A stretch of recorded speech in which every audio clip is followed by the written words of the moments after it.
Momentum, two dimensions. Okay, so in this practice problem here of Unit 7, it's the E4 number 2 problem. It's the very last one we do. We have a two-dimensional momentum conservation problem. And luckily, this momentum problem is just in the X and Y directions for the direction the two objects are moving. So what we have here is a football problem. We've got a 70-kilogram wide receiver running south at 3 meters per second. They jump into the air to catch a football, and when they do so, an 82-kilogram defensive back is running west, so that's like to the left, at 6 meters per second, jumps up and tackles the receiver. When they do this, what's the speed in the direction of the players after the collision? So let's draw like a little quick sketch here. Like, pictures are so important in what we do in physics. It is the backbone of understanding what's happening. We have some receiver, we'll make them blue. They are moving south or down with some initial momentum. And we know this initial momentum is their mass times a velocity. So their mass is 70 and their velocity is 3 meters per second. So if we multiply those together, that's 210 Newton seconds. We know that they're going to be hit by the defensive back who's running west or to the left. Now, when these two objects interact with each other, our two people here, their momentums are going to be added together. We're adding their momentums together, but instead of just writing that giant equation that we've been doing in prior videos, and if you haven't watched them, go check them out, we are drawing this picture here to demo this. But since we're adding them together, we need to use the head-tail method. So where we ended the wide receiver's blue vector here, that's where we begin the defensive back's vector.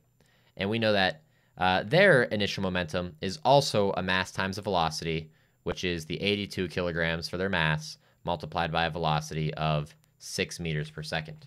And we multiply those together, we get 492 Newton seconds. Okay. Now, it makes sense that if one person's running south and the other person's running west, that after they hit each other, we should get something that's kind of pointing down and to the left, right? But this makes a ton of sense as well, because when we add these together, the resultant vector goes from start to finish, which is down and to the left. So this is the final momentum of the system here. And we've got a nice right triangle. So if we want to figure out what this final momentum is first, because it's going to allow us to find the speed in the direction of the players, to find this final momentum, we can start thinking about the Pythagorean theorem. We can say that this is side A, side B, and side C. And for our Pythagorean theorem, we recall that a squared plus b squared equals c squared, where this c squared here is the final momentum. So if we want to figure out what this final momentum is, we can say that our final momentum of the combined wide receiver and defensive back, they've collided, the back has tackled the receiver, they're moving together. We can say that this final momentum is the initial momentum of the wideout, which is 210 squared plus 492 squared. And then there's normally the square here from the c squared, but to get rid of that, we took the square root of everything. And that allows us just to find the final momentum. So that final momentum there, let's just run these numbers real quick. So 210 squared is 44,100 plus 492 squared gives me a giant number here, 286,164.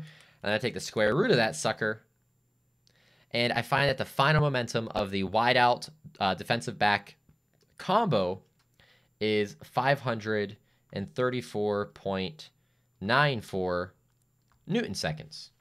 So that is what this value equals here, 534.94.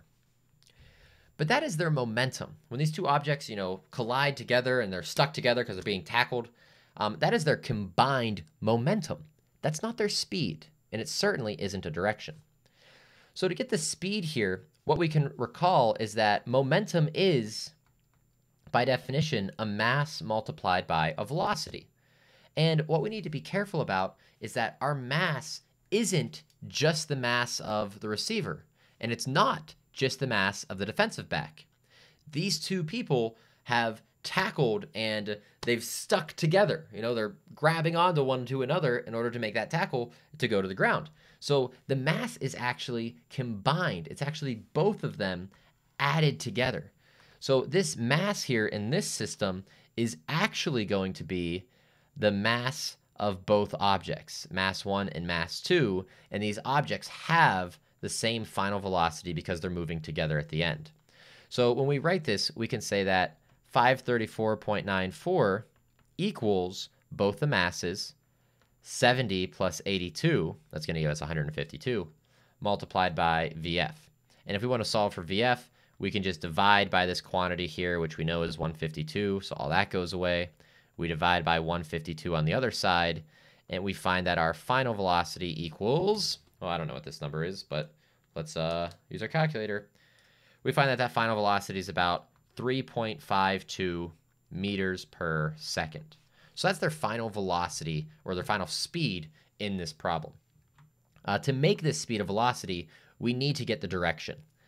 And to get the direction, we'll actually go back up to our diagram so we can get an angle that they're traveling at. If we go back up to the diagram, it's nice to make a little axis right at the beginning of all of this. So right here in the beginning, it's nice to put a little axis there. And what we're actually looking for is we're looking for a polar angle here. We did this all the way back in Unit 4, but that's from the positive x-axis all the way around to that final vector. Now, that's kind of a hard angle to find, but it is what we're looking for. A slightly easier angle to find in this case happens to be the angle on the inside here. And the reason why that angle is easier is because we know that this is our opposite side, and we know that this is our adjacent side with a 210. So using our inverse functions for SOHCAHTOA, our inverse trigonometric functions, we can find this green angle on the inside, and then we could use that to find our blue on the outside. To find that green angle on the inside, because it's opposite over adjacent, we can use the inverse tangent of the opposite side, 492, divided by the adjacent, 210. And if we do that, we find that this triangle's angle is, and be careful, make sure you're in the proper, radians or degrees, whatever you're using here for your class. We like to use degrees here. So we find that this green angle is 66.88 degrees. Now, I still happen to know that when I go 3/4 of a way around a circle, all the way to here, that's 270 degrees. So 270 minus the 66.8, that is going to give me my blue angle here. And that's the angle I'm actually looking for. So 270 minus the 66.88, that gives me a true angle at the end, a true polar angle at the end of, that's a bad looking theta, but it is what it is, 203.11 degrees. Let's fix that theta. And we just did that, finding polar angles using a little bit of SOHCAHTOA, nothing too crazy there, to work out that final answer. So these are our final answers of the problem. We know the speed, we know the direction, that together gives us an entire velocity. It makes sense. The objects have stuck together, the two people, and are moving. And it makes sense that they're moving down and to the left, that third quadrant, somewhere between 180 and 270 degrees, because physically when we look at this picture, and this picture is so important, it makes sense for them to be moving down and to the left. So that's a two-dimensional momentum conservation problem. This is a kind of more straightforward one because things are nice and at 90 degrees whenever our two objects hit, our receivers and our defensive back. In our next practice problem, we're going to look at a slightly harder version of this where things kind of ricochet off at kind of weird angles. But until then, this problem is finished. Adios, and you take it easy.